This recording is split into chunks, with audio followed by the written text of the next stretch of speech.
Ustadz, sholat ini kewajiban hanya orang Islam atau manusia pada umumnya? Kalau saya berujuk kepada ayat wa ma khalaqtal jinna wal insa illa liya'budun, ya kan berarti kan nas secara umum manusia wajib beribadah kepada Allah. Kemudian ayat yang Ustaz sebut tadi, wa ma arsalnaka illa rahmatan lil alamin. Nabi Muhammad itu diutus rahmat kepada seluruh alam, bukan hanya kepada umat Islam. Termasuk mungkin Al-Quran ini yang dibawa sebagai mukjizat Nabi Muhammad juga bukan hanya untuk orang Islam begitu Ustaz ya, artinya kepada manusia pada umumnya. Nah, yang ingin saya tanyakan, bagaimana cara kita mendakwahkan Al-Quran ini kepada orang di luar sana? Karena khawatir saya pribadi khususnya, apabila pada masanya mereka dihisab, mereka belum masuk Islam, kemudian mereka bilang tidak pernah ada yang menyampaikan kepada saya tentang Islam, tentang Al-Quran, tentang sholat kita yang hari ini kita bahas di sini. Tapi orang di sana tidak pernah tahu sehingga mereka tidak melakukan sholat. Nah, sementara kita masing-masing kan wajib untuk menyampaikan itu ya, walaupun hanya satu ayat. Mohon bagaimana menurut pendapat Ustadz supaya kita bisa minimal terbebas dari kewajiban menyampaikan kepada orang yang di luar sana. Tafadhol Ustadz. Terima kasih. Ada dua pertanyaan ya. Pertama terkait dengan sholat, apakah kewajiban yang mengikat bagi umat Islam saja atau mengikat bagi seluruh makhluk. Tadi Anda berdalil dengan menggunakan Quran surah 51 Adz-Dzariyat ayat 56, tapi saya sedikit mengoreksi. Wa ma khalaqtu, bukan khalaqta. Wa ma khalaqtul jinna wal insa illa liya'budun. Dan tidaklah aku ciptakan jin dan manusia itu. Di situ alif lamnya berfungsi istighraq. Istighraq itu maksudnya mencakup semua tanpa kecuali. Jadi artikannya segala, semua.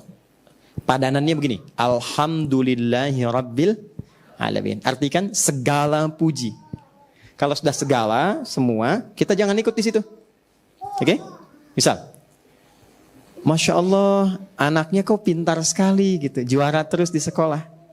Lalu orang tuanya berkata, alhamdulillah, itu semua dari Allah. Nah, itu sudah sampai situ. Jangan ditambahin, ya memang sih saya juga sebagai ibunya malam juga saya bimbing. Nah, itu mengurangi kadarnya. Oke? Itu al. Nah, balik. Wa ma khalaqtul jinna wal insa, pakai alif lam. Jadi sebetulnya komitmen menuhankan Allah, beribadah kepadanya, itu komitmen semua manusia. Ya. Saya ulangi, komitmen semua manusia. Karena itu perjanjian pertama sebelum terlahir ke muka bumi, saat diberikan roh ke dalam jasadnya, komitmennya itu menuhankan Allah. Itu yang di Quran surah 7 ayat ke 172. Qalu bala syahidna. Makanya komen Nabi dari ayat itu, kullu mauludin yuladu alal fitrah. Setiap yang terlahir itu punya fitrah. Fitrah yang dimaksud di situ, fitrah kecenderungan menuhankan Allah. Kecenderungan menuhankan Allah, bahasa singkatnya disebut dengan din. Kepasrahan ketundukannya disebut Islam. Konfirmasinya di Quran surah 30 ayat 30. Fa'aqim wajhaka lid-dini hanifa. Din, fitratallahi allati fataran nasa alaiha, fitrah. Apa itu din? Quran surah 3 ayat 19. Inna dina indallahil Islam. Apa itu Islam? Hadis Muslim, nomor hadis yang ke-8. Antashhada an la ilaha illallah. Balik lagi ke syahadat. Jadi semua manusia itu pasti punya fitrah spiritual, mencari Tuhan dia. Cari Tuhan. Karena ada kewajiban ibadah. Nah, bagi yang sudah menemukan Allah sebagai Tuhannya, maka ekspresi untuk ibadah itu dilakukan lewat apa? Sholat. Itu yang dimaksud Quran surah ke-20 ayat ke-14. Ya, innani anallahu la ilaha illa ana fa'budni. Gimana caranya? Wa aqimis sholata li dzikri. Nah, jadi sholat itu gambaran dari ekspresi, ungkapan dari kebertuhanan kita kepada Allah. Ya. Makanya ketika orang Kristen misalnya, ya, orang Yahudi dan sebagainya, itu ketika mereka pun memahami dengan keyakinannya menyembah Tuhannya, gitu kan, atau yang dipertuhankan olehnya, itu ketika diterjemahkan ke bahasa Arab, sholat bahasanya. Bahasanya sholat. Ya, ketika diterjemahkan dalam bahasa Arab. Tapi kata Allah komennya apa? Liyuqarribu indana zulfa. Mereka mencari perantara supaya ingin menemukan aku. Maka disitulah tugas kita kemudian untuk menampakkan risalah keislaman supaya diketahui bahwa oh ini hidayah yang sesungguhnya. Nah, maka bagaimana caranya? Itu pertanyaan yang kedua. Dijawablah di Quran surat 16 ayat 125. Ud'u ila sabili rabbika bil hikmah wal mau'izatil hasanah wajadilhum billati hiya ahsan. Ternyata bukan ceramah. Kan? Bukan ceramah. Dan belum tentu mau ikut. Ya, orang non muslim belum tentu mau ikut ceramah saya. Zikir bersama Ustadz Adi Hidayat, belum tentu non muslim mau ikut. Itu pengajian. Tapi mereka akan mau menyimak. Ya kan? Dan mereka mau kemudian punya keinginan untuk mendekat ketika yang pertama itu hadir. Apa itu? Hikmah.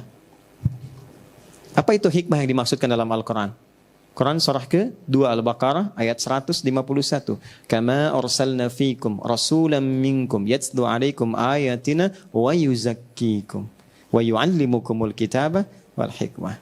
Hikmah itu kesesuaian, konsistensi antara ucapan, keyakinan dengan perilaku. Maka mereka akan melihat perilaku kita. Karena itu Nabi di kalangan ketika Nabi minoritas, di kalangan masyarakat Quraisy, dakwahnya jarang pakai ayat, pakai akhlak yang pertama. Wahyu itu sesekali turun. Kalaupun turun pendek-pendek. Coba teman-teman lihat karakteristik wahyu Mekah dengan Madinah.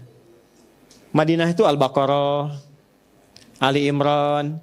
Mekah itu Al-Ikhlas, Al-Falaq, An-Nas, pendek-pendek. Yang panjang apa? Implementasinya, senyum, toleransinya, lembutnya, kebenarannya, argumentasi positifnya. Nabi sedang ruku, kayak tadi ruku tuh. Mas Dude masih alhamdulillah tuh. Ya, nanti sampaikan ya ke Mas Dude itu. Saya masih naruh gelas. Nabi itu ditaruh kotoran di atas pundaknya itu. Di punggungnya ditaruh kotoran. Tapi saya belum pernah baca satupun kisah dari sejarah Nabi itu sampai marah misalnya. Tidak. Karena Nabi meresponnya proporsional. Dia naruh itu bukan karena dendam dan benci Nabi, bukan. Karena tidak tahu tentang sholatnya Nabi. Nah, orang yang belum tahu itu bukan dimarahi, tapi diberitahu. Gitu. Tapi orang yang belum tahu itu diberitahu, bukan dimarahi. Saya suka mengingatkan teman-teman yang marah karena orang mencela saya. Saya bilang gak usah dicela. Karena mencela yang sudah tercela itu buang-buang waktu. Dan yang mencela pun belum tentu marah dengan saya karena belum tahu aja. Kan jadi unik, saya hanya gak marah, kenapa teman-teman mesti marah? Ya kan? Nah, jadi hikmah itu artinya menampilkan akhlaknya. Karena bicara itu belum tentu didengar, tapi kalau kita jujur, kita lembut, proporsional, menempatkan sesuatu pada tempatnya. Anda di kantor, ada juga non-muslim, Anda jujur, disiplin. Ketika pangkat jabatan dapat promosi, ajak teman-teman termasuk yang non-muslim. Ketika ditanya, kok baik benar nih? Bukan baik, tapi Islam mengajarkan saya seperti ini. Saya punya teman namanya, karena ini direkam ya, Syekh Fulan lah, ya, Syekh SF namanya, ya inisialnya. Itu orang Kuwait, sahabat kami itu. Beliau Syekh besar dari Kuwait itu. Ketika melihat, teman-teman pernah tahu film Fitnah itu kan? Dokumenter pendek yang mencela Nabi itu, ya, yang dari Belanda itu tokohnya bikin film Fitnah, sampai ke telinga beliau, terbang ke Belanda, terbang. Kemudian beliau book satu tempat di restoran yang paling mewah, paling hebat, paling baik. Itu diundanglah orang itu. Itu nggak banyak bicara, pokoknya hanya ngundang makan. Di servis yang terbaik, menu yang paling enak, kesukaannya apa semua. Nggak komen apapun, cuma diajak makan saja. Setelah makan, menikmati itu, bingung orangnya. Ini maksudnya apa Anda ngajak begini dan sebagainya? Nggak ada katanya. Saya cuma ingin mengajak makan Anda saja dengan cara yang baik dan sebagainya. Kenapa mesti begitu? Inilah yang diajarkan oleh orang yang Anda buat dalam film Fitnah itu. Nggak banyak mas, langsung asyhadu an la ilaha illallah, asyhadu anna Muhammad Rasulullah. Begitu syahadat, diundang, diajak umrah, diajak haji, dipertemukan dengan para imam Masjidil Haram. Sekarang jadi dai di Belanda. Gitu. Terlalu banyak ceramah dan kata-kata yang kita ungkapkan, tapi tidak menjadi mutu yang baik ketika tidak diiringi dengan akhlak yang baik. Ya, kalaupun maaf ilmunya bagus, penyampaiannya baik, tapi kalau yang keluarnya kata-kata yang tidak elok, celaan, merendahkan orang dan sebagainya. Jangankan yang belum beriman, yang sudah beriman pun kadang-kadang gusar. Ya, tapi bukan berarti mesti mencela juga, sama saja kalau kita juga mencela. Jadi pertama tampilkan akhlak, yang kedua doa. Doakan paling murah. Ya, teman-teman yang punya teman belum beriman, punya tetangga non-muslim, coba dalam sehari berapa kali mendoakan mereka. Anda menuntut mereka mendapat hidayah, tapi tidak pernah mendoakannya, bagaimana? Ya, minimal doakan. Ya. Lalu setelah itu praktekkan akhlak, bikin makanan, masak, kan hadisnya berlaku. Jika seorang masak makanan, baunya sampai ke tetangga, maka bagilah tetangga walaupun kencang sekali kuahnya itu ya. Anda masak soto ayam, tetangga kasih kuahnya, Anda makan sotonya. Ya. Terus tetangganya tanya, kok saya cuman kuahnya? Hadis Nabi. Nabi yang jadi korban kan? Gitu. Itu maksudnya begini, sekarang kan banyak bumbu ya. Bumbu-bumbu itu supaya nggak salah paham, Nabi sudah jauh-jauh hari. Walaupun singkong tapi bumbunya bumbu rendang. Bagi. Supaya nggak salah paham. Tapi pertanyaan saya bukan itu. Nabi pernah nggak bilang gini, kalau tetangga Anda muslim saja. Cari demi Allah cari. Sampai kiamat kurang 2 hari nggak akan ditemukan. Nggak sehari lagi buat tobat. Saya selalu bikin 2 hari, kurang 2 hari, sehari lagi buat tobat. Ya, buat kita berpikir kembali, merefresh lagi. Nggak pernah Nabi bilang kalau tetangga Anda muslim. Oke? Sekarang punya tetangga non-muslim bagi. Jangan dilewati, bikin makanan enak banget yang muslim dikasih. Terus non-muslim lihat. Insya Allah Pak, kayaknya enak ya. Emang enak sih? Bener enak, cuman sayang ibu kafir. Wah itu dosanya bener tuh, berlipat betul. Bikin, kunjungi. Gak harus Assalamualaikum, selamat pagi, keto. Nah, Bapak kata iya, ini ada sedikit mungkin bisa dicoba. Kalau enak, ya mudah-mudahan baik.